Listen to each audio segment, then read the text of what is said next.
Chop বিক্রি করি বলে সে আমায় ছেড়ে দিয়ে চলে গেছিলো, কিন্তু এখন আমি ফেসবুকে ভাইরাল হয়ে গেছি, অনেকেই আমাকে চেনে।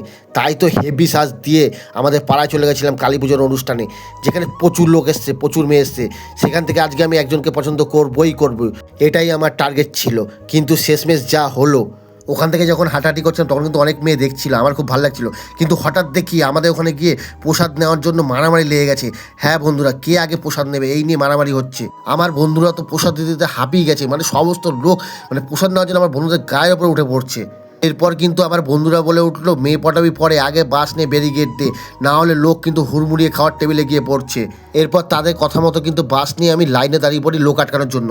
তারপরের গল্পটা তোমরা নিজেরাই দেখে নাও।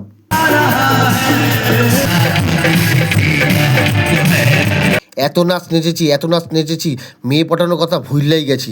তারপরে আর কি করবো, সর্বশেষে বন্ধুদের সাথে নিয়ে ফ্রাইড রাইস আলুর দম খেতে বসে গেছি।